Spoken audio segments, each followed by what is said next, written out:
सकता। 2 साल में क्या किया खान साहब ने जो 22 साल में झूठ बोला कौम के साथ। कौम की बेटी आफिया सिद्दीकी का नाम बेचा। मुशर्रफ ने तो उसे बेचा था ना, इसने आफिया सिद्दीकी के नाम को बेचा, उसके नाम पे वोट लिया, सिंपैथी ली लोगों की, रियासत मदीना के नाम को बेचा। आप मुझे बताएं, उस रियासत मदीना से एक गुस्ताखा को भेजने के लिए 1.25 लाख लोगों को आपने जेलों में भेजा, दर्जनों को आपने शहीद किया, FIR नामालूम अफराद के खिलाफ। क्या एक काम भी उसने किया पूरा? आपके आफिया सिद्दीकी आज तक वापस नहीं आई। नेटो की सप्लाई का सबसे बड़ा मुखालिफ इमरान खान होता था। 2 साल हो गए जनाब अली, नेटो की सप्लाई पे पाबंदी क्यों नहीं लगी? उसकी दुम पे पाँव आप रख सकते थे। अमेरिका को राह फरार चाहिए। कश्मीर का हल मैं आपको बहुत सिंपल से बता देता हूँ मुख्तसरन। इस 2 सालों में जब अमेरिका अपनी फोर्सेस को बाहर निकाल रहा है, उसके दरमियान अगर हम जिहाद कश्मीर नहीं करते तो आइंदा मुस्तकबिल में कभी भी नहीं होना। नंबर 1, मैं आपको थोड़ा सा टेक्निकली समझाना चाहता हूँ। वो इस वजह से कि अमेरिकन फोर्सेस निकल चुकी होंगी।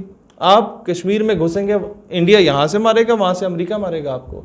अभी आप अगर हिंदुस्तान में घुसते हैं कश्मीर की आज़ादी के लिए, तो अमेरिका कभी भी ये जुर्रत नहीं कर सकता आपके खिलाफ कुछ करने की। उसकी दुम पे आप पाँव रख सकते हैं, और जब आप पाँव रखेंगे, सप्लाई रोकेंगे, तो वो वहाँ ये आधे तो वैसे घुटन से मरेंगे, आधों का भरगस या अगवान तालिबान निकालेंगे। तो this is the right time. अब तो बर्फ़ पिघलना शुरू हो चुकी है, और पिघल चुकी होगी पहाड़ों की बर्फ़। जो हम साल लेट कर चुके हैं, उस वक्त हमारे पास बेहतरीन मौका था। दूसरी चीज़ ये है कि अक़वाम मुत्तहिदा के पास हिंदुस्तान खुद जाएगा मसला कश्मीर को हल करने के लिए। आज से 5 साल 7 साल के बाद अगर आप जिहाद नहीं करते, वो मामला ही निपटा देगा। कश्मीर के नाम पे सियासत करने वालों की सियासत ख़त्म हो जाएगी। वो न कहेंगे कि जी कोई नया टॉपिक ढूंढो। वो किस तरीके से कि 5 साल के बाद इंडिया इस काबिल हो जाएगा कि कश्मीर से इलेक्शन जीते। वो पहले हिंदुस्तान कश्मीर पर काबिज था, अब वो उसका मालिक बन चुका है। India is going to make colonies in occupied Kashmir. मैंने आपके मर्दान से या आपके बूरे वाला से इलेक्शन लड़ने हैं, और वहाँ का लोग कहते हैं कि भाई इसका ताल्लुक अटक से है, जंड से है या पिंडी घेब से है, ये वहाँ पर आके इलेक्शन कैसे जीतेगा?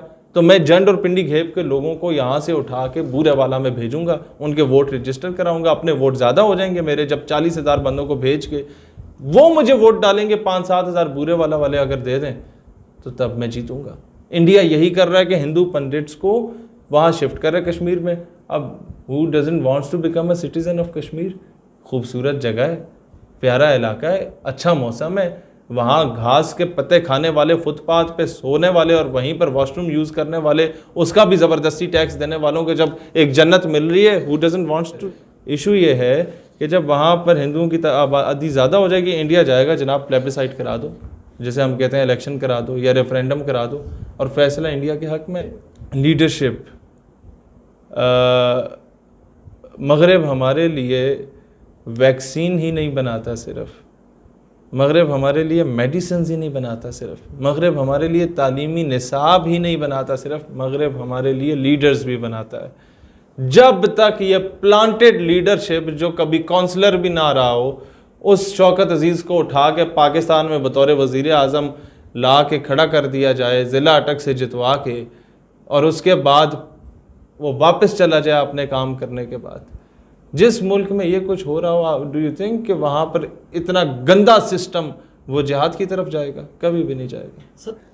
दूसरी चीज़ जो मैं आपको बताना चाहता हूँ कि इस वक्त RSS, शिवसेना, आर्य समाज, ब्राह्मण समाज, शुद्धि, सिंगटन, संघ परिवार, BJP, ये तमाम तंजीमें चाहे सियासी हों या अस्करी हों, इनमें से किसी पे पाबंदी लगी है? नहीं। क्यों? ये जो ह्यूमन राइट्स के सो कॉल्ड चैंपियन सर बने हुए हैं, आप मुझे ये बताएं, ये मेरा जिस्म मेरी मर्जी का राग अलापने वाली वो आंटियां जिनको आसिया मलूना पे तो बहुत तकलीफ होती है, आफिया सिद्दीकी नजर नहीं आती? जिनको किसी नुक्कड़ में किसी माइनॉरिटी के बंदे को, जिसको हम बहुत कदर की निगाह से देखते हैं, क्योंकि Pakistan is the safest haven for the minorities, majority से ज्यादा यहाँ माइनॉरिटीज के राइट्स हैं, वहां पर उन्हें तकलीफ हो जाती है, इसे चींटी ने क्यों काटा? मदर ऑफ ऑल बॉम्ब्स जाके गिरता है अफगानिस्तान में, इन गंदी आंटियों को तकलीफ क्यों नहीं होती? ये ह्यूमन राइट्स के जो चैंपियन बने फिरते हैं। लिबिया में जुल्म हुआ, सीरिया में जुल्म हुआ, लेबनान में जुल्म हुआ, अफगानिस्तान में जुल्म हुआ, पैलेस्टाइन में जुल्म हुआ, इराक में जुल्म हुआ। इराक में 2003-04 में ये हमें आके सीढ़ियाँ पाकिस्तान में बांटी गई थी और कहा गया था ये हज और उम्रा की सीढ़ियाँ हैं, इसमें तरीक़ाकार बताया जाता है, और वो फेंकी गई लोगों के घरों के सामने। ये कई लोगों ने हमें यह बात बताई, और जब वो कंप्यूटर में डाल के चेक करते थे तो इराक की बरहना वीडियोस थी जहां मुसलमान मर्दों और औरतों को, बहन भाइयों को कहा जाता था सिट स्टैंड करो, ताकि ये इबरत हासिल करें कि अमेरिका की खिलाफ वर्जी करने का ये अजाला भुगतना होता है। लिहाजा अगर हम अफगानिस्तान में घुस रहे हैं ना तुम्हारे भाई को कत्ल करने के लिए, उसकी दाढ़ी नोचने के लिए, तो तुमने चूं चरा नहीं करनी। नहीं, इसमें कसूर तो अमेरिका का भी है, लेकिन बहसीत मुस्लिम उम्मा का आप कसूर नहीं देख रहे। जब मुसलमान की तलवार पे सर औरत और शराब आ जाए ना तो वो बुज़दिल और बेगैरत हो जाता है, वो जंग आलूद हो जाती है। फिर वो डोनाल्ड ट्रंप के आगे रक्स करने के काम तो आती है, वो कश्मीर, बर्मा और फ़लस्तीन की मजलूम बहनों के सामने उनके हक के लिए उठने का काम कभी नहीं आएगी। तो क्या इस सारे ज़मन में पाकिस्तान को आप शरीक करार नहीं दे सकते? सबको करार दे रहा हूँ, पाकिस्तान को नहीं। पाकिस्तान की 22 करोड़ आवाम जो है वो आप भी जानते हैं, मैं भी जानता हूँ, हम लोग कितना तड़प रहे हैं। लेकिन ये अंग्रेज़ों के कुत्ते नहलाने वाले जो पिछले 70 सालों से हम पे काबिज है ना, जिन्होंने उस दौर में 20-20 रुपए के इवज एक एक मुजाहिद को शहीद किया था 1857 की जंग आज़ादी में, उन्हीं की औलादें। वो शजरे निकाले ना ज़रा, आधे तो वो काबिज हैं हमारे ऊपर हुकूमत में, चाहे इस पार्टी की हुकूमत हो या उस पार्टी की हुकूमत हो। जिनके बाप दादा को कहा गया था कि जी घोड़े पे बैठो, दस्तार पहनाई और कहा कि मगरिब तक दौड़ाओ, जहां तक की ज़मीन कवर की, तुम वहां के नवाब वडेरे, ये इतने दर्जनों गांव तुम्हारे अंडर आ गए। और जब वो ज़मीनें ख़त्म हो गई तो फिर बहुत बड़ी बड़ी गदियों का गदी नशीन भी बना दिया, जहाँ पर औकाफ का बंदा नहीं होता था या जहाँ पर कोई गदी नशीन का असल वारिस नहीं बैठा होता था कि चंदे खाओ बैठ के। इमरान खान के 21 में से 16 वज़रा तो वो हैं जो मुशर्रफ के दौर में थे। क्या आफिया सिद्दीकी वापस आएगी? अगर वो वापस आई, इन्हीं वज़रा की वजह से तो वापस नहीं आ रही। क्यों? क्योंकि अगर वो वापस आ गई तो उसने तो मुंह खोल लेना, बता देना है कि कौन कौन मुलव्विस था मुझे बेचने में।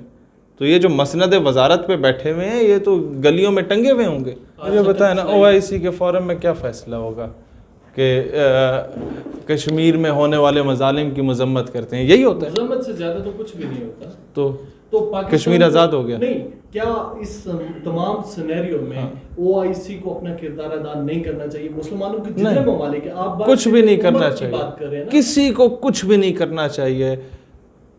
अपने हिस्से की जंग आपको खुद लड़नी होती है सर। अगर कुछ करना होता ना तो हम अपने टके लेने के लिए अफगानिस्तान को तबाह ना करते। कुछ करना होता ना, चंद टकों की एवज पाकिस्तान को फिर कवारियत की भेंट ना चढ़ा देते। कुछ करना होता ना तो लाल मस्जिद का ऑपरेशन ना होता। कुछ करना होता ना तो आज फाटा ना जल रहा होता। कुछ करना होता ना तो आज ये जो फ़लस्तीनी हमारी तरफ देखते हैं तो हम कहते नहीं ये गद्दार हैं, इनको कहो कि जी हम अपने मसाइल में उलझे हुए, तुम कौन होते हो हमारी तरफ उम्मीदें लगा के बैठने वाले। पूरे पूरे आर्टिकल्स लिखवाए जाते हैं 12-14 हज़ार की तनख्वाहें दे दे के वो नाम नहाद दानिश्वरों को कि जनाब आर्टिकल लिखो कि भाई ये तो फ़लाँ बैंड ऑर्गेनाइजेशन है फ़लस्तीन में जो कह रही है पाकिस्तान आए हमारी मदद करे। ये चाहते हैं कि पाकिस्तान इधर आ जाए हमारी मदद के लिए तो इंडिया इस पर काबिज हो जाए, तो पता नहीं क्या क्या मिथ तैयार करके करेगा। आप क्या समझते हैं? उस दौर में हम नहीं थे ना, अब बेदार कर रहे हैं उम्मत को इंशाअल्लाह ताला। आप देखेंगे अगले 5-7 सालों में क्या तब्दीली आ रही है। अगर हम जिंदा रहे तो बहुत कुछ हो जाएगा इंशाअल्लाह, नहीं तो ये है कि नज़रियाती वर्कर आपको हर घर से निकलता हुआ नज़र आएगा। अपना नज़रिया हम दे आए अल्हम्दुलिल्लाह। और अभी हमारे कारकुनान जो हैं वो कोई माँ की गोद में तरबियत हासिल कर रहा है, हाँ, कोई जो है वो किसी कॉलेज यूनिवर्सिटी में तरबियत हासिल कर रहा है। इस कौम के बच्चों की तरबियत मैं इसे भी अभी से अर्तगल दिखाना शुरू किया हुआ है और इसे मैं बताता हूँ कि यार तुमने उस्मान गाजी बनना है या अर्तगल गाजी बनना है। पैदा हुआ था, नाउ इज 6 months ओल्ड, ओए जवान, एंड इसका नाम मोहम्मद सुल्तान सलाहुद्दीन हैदर रखा। हैदर करार की जुर्रत और सुल्तान सलाहुद्दीन अयूबी की तलवार का जब मुजाहरा होता है ना उसका एक अपना चाम होता है। ख़ानदान में बच्चा पैदा हो किसी जानने वाले का तो मैं उसे कहता हूँ इसका नाम सुल्तान सलाहुद्दीन अयूबी रखो या नूरुद्दीन जंगी रखो या कासिम रखो या तारिक बिन ज़ियाद रखो या खालिद बिन वलीद रखो। जब तक आप हंस ले हैं या लोले हैं तो कहने का मकसद ये है कि मेरे बाप ने मुझे मुजाहिद बनाया, वो मुजाहिद था, वो अफवाज पाकिस्तान में रहे, छोटे बेटे को फ़ौज में भेजा, पूरे ख़ानदान फ़ौज में। अगर मैं सिविलियन हूँ तो मैं अपनी फील्ड में रहकर इस कौम का डिफेंड कर रहा हूँ। तो मैं चाहता हूँ कि ये जवान भी फ़ौज में जाए, मुजाहिद बने।